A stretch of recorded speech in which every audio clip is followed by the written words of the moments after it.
Today we're doing a service and a minor repair, try and get the shift a little bit more positive on an FJ Cruiser. It's a 2014 model. If we have a look, it's a GSJ 15R, October 2014.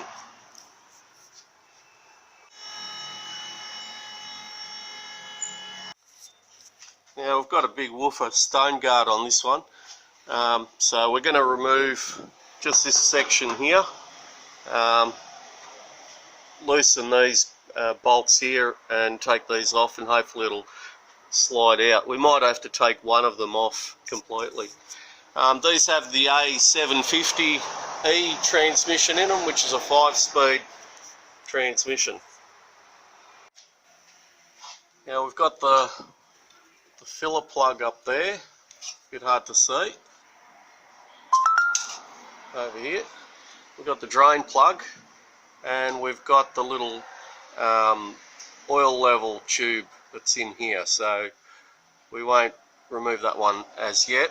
We'll just drain the oil out first.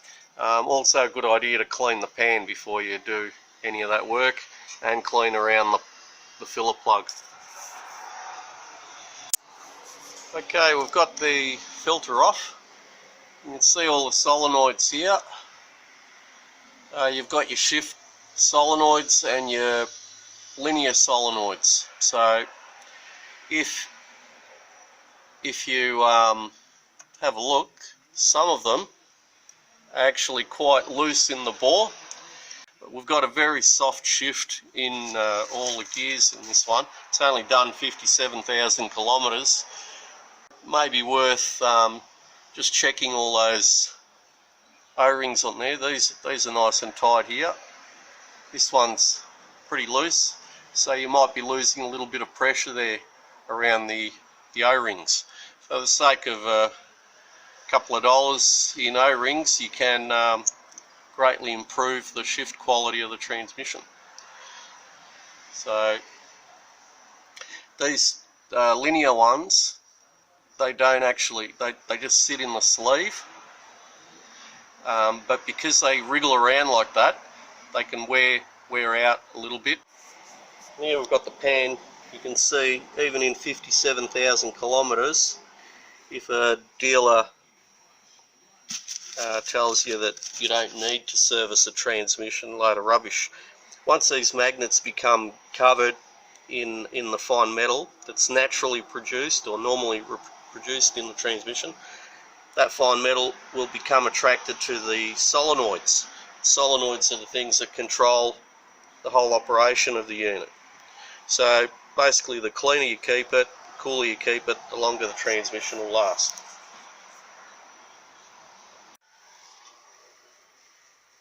Now if we have a look, the SL2 solenoid is basically applied in all the forward gears, including park, reverse and neutral, except for top gear, which is 5th.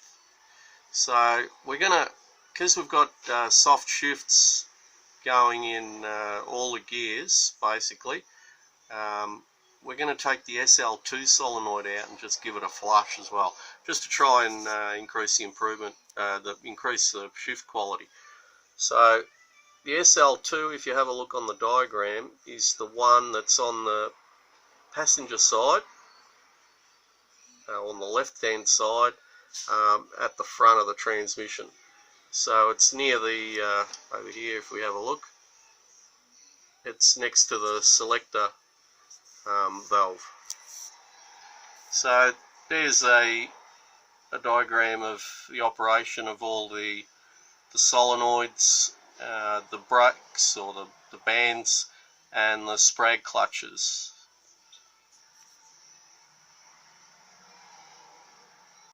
And there's the resistances for each of the solenoids. So you can see your linear solenoids are 5 to 5.6 ohms, and you've basically got all your your on-off or they're all shift solenoids. The on-off solenoids are 11 to 15 ohms. Okay, the solenoids on these get a bit confusing. The SL2 is actually your line pressure solenoid. Your SLU, which is over in the opposite corner, is your torque converter clutch solenoid. Then you got your SL1 and your SL2, they're both clutch control solenoids. And your S1, S2, SR, S3, S4 are basically shift solenoids. So if you're just looking at the diagram and can't find the SL2, that's your line pressure solenoid or pressure control solenoid.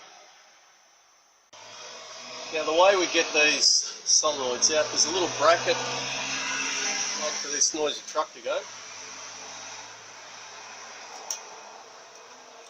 There's a little bracket there, 8mm head on it, and you end up just twisting it. There'll be two pins, one holding one solenoid, one for the other, and those pins will just drop down. They help locate that solenoid. So just loosen it and just twist it to one side and that little pin will fall out. So don't lose the pin. Okay.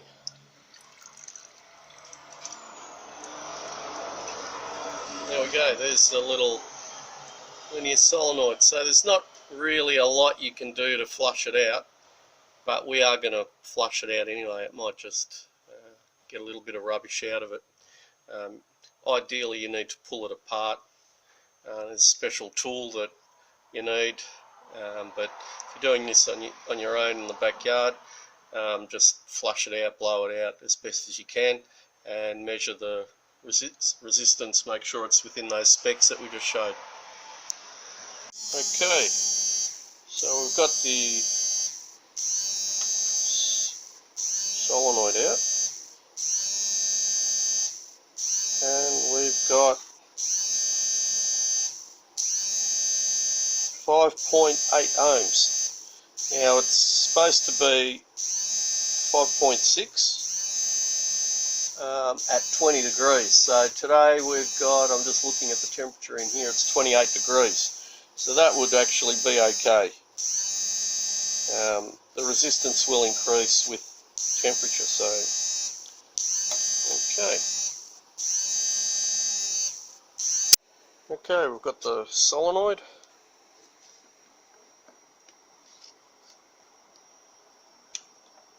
Switch it on, and because it's a linear solenoid, you can see the little valve shuttling across there.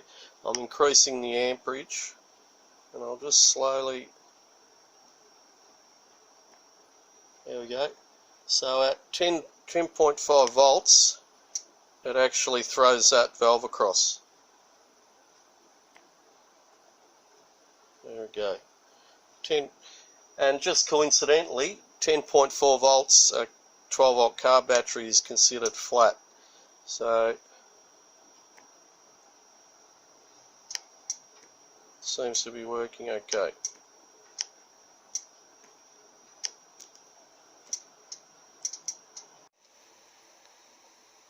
There it is, so you can see it.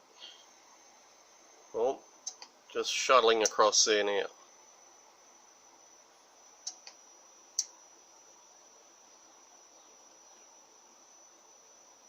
And there.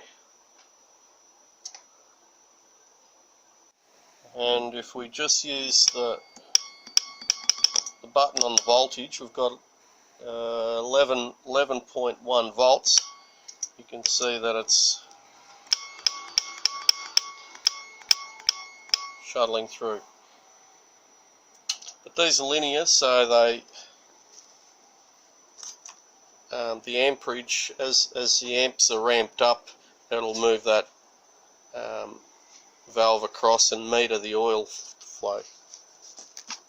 So we've just flushed and blown that out, and we've tested it, and now we can put it back in. So I'm just looking at the chart again, And if you notice, the SL1 and the SL2, the linear solenoids, the SL2 is applied in park, reverse, neutral, first, second, third, fourth, and the SL1 is only applied in fifth. So what I'm also going to do is just swap those two over. They're the same solenoid in this particular transmission. So because the SL2 seems to be operating a lot more, I'm going to swap it over just so the SL1 gets a little bit more use out of it. It's probably had a lot less work as well. So just another thing you might be able to do if you want to do it.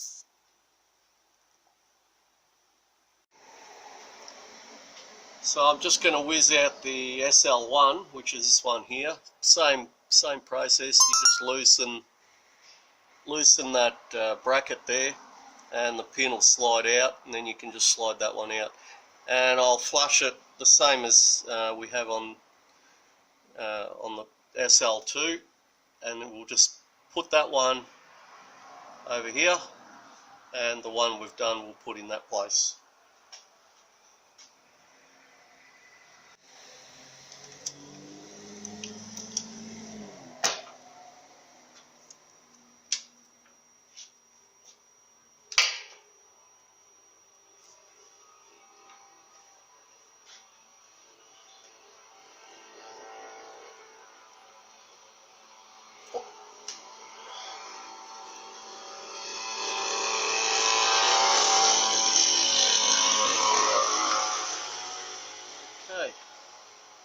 Just slide that one out, SL1, whoops, drop it in the oil, and put this one that we've flushed out, that was in the SL2.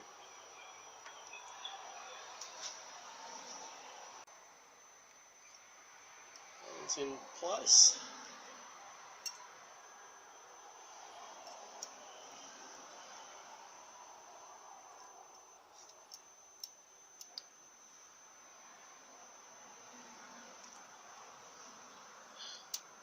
There we go. Make sure both pins are in.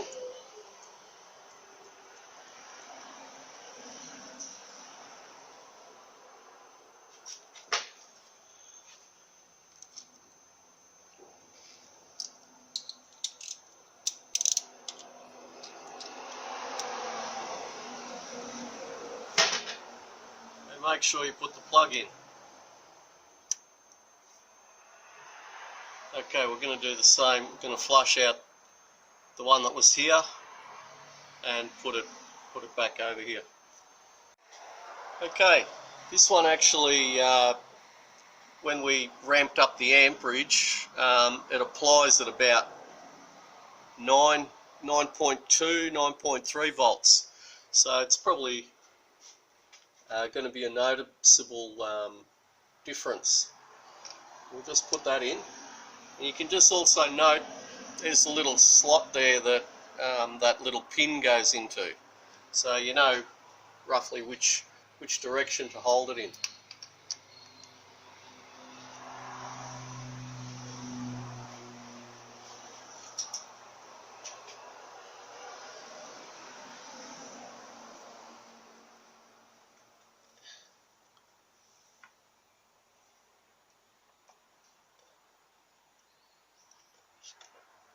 Line up that.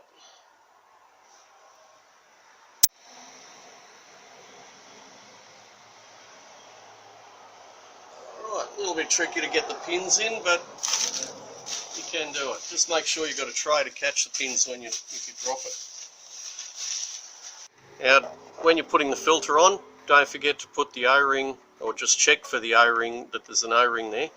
Otherwise it'll be just sucking air. So just make sure that you've put all the plugs on properly and tighten everything up if you've removed any of the solenoids, and that's basically the service. Now we've got the pan.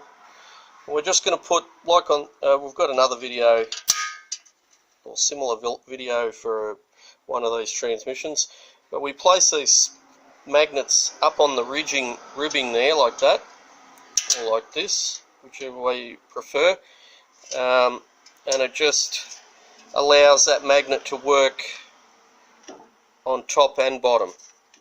The cleaner you keep it and the cooler you keep the transmission, the longer it'll last. We'll just put the filter back on. Just make sure that the filter's located in the right spot.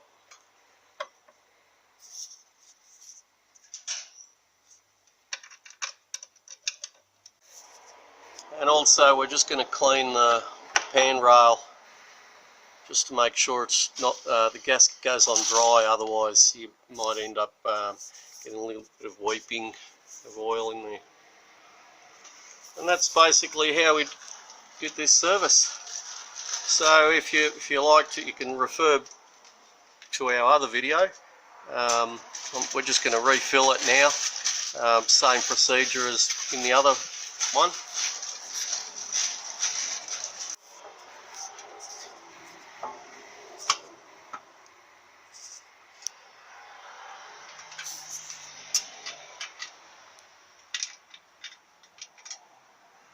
And in this case we're going to fill it up with some full synthetic transmission fluid.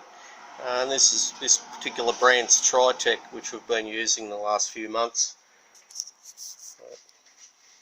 So 24mm, we've removed the filler plug, which is on the right hand side of the transmission. You got your transfer case over here, extension housing, and the filler plug's probably about halfway up, just next to that little sensor there. So we're going to we're not going to remove this plug as yet. We're going to put about 5 litres of transmission fluid in, start the vehicle, and then we'll remove this. The reason why we don't remove it first is because you are going to actually go over the top of that plug before the oil level gets to the right level. So we'll just put 5 litres in, start it up, the oil will get sucked up through the filter and circulated around, and then we can keep the motor running and just remove this. I think that's 5mm Allen key takes that off. And we want to get it to about 45 degrees, or not over 50 degrees when we check it. If the temperature goes up over that, then you have to let it cool down to recheck it. The reason being is that the oil expands with heat, so you don't want to overfill it. Okay, we've put about 5 litres in, started it up, gone through the gears.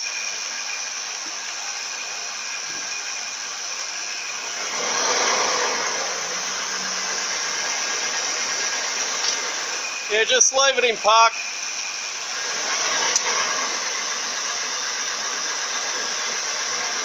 I've got a little bit too much in there, so we'll just let that. Is that in park?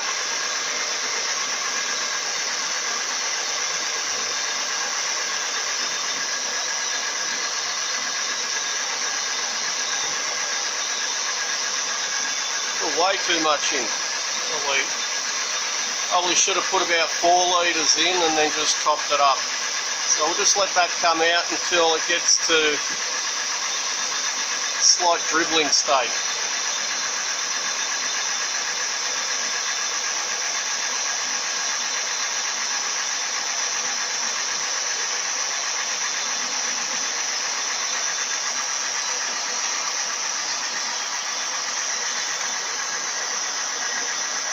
And we're on about 35 degrees, so it's still pretty cool. There we go. And we'll just leave it at that there. It's just started to dribble out now, a little bit less.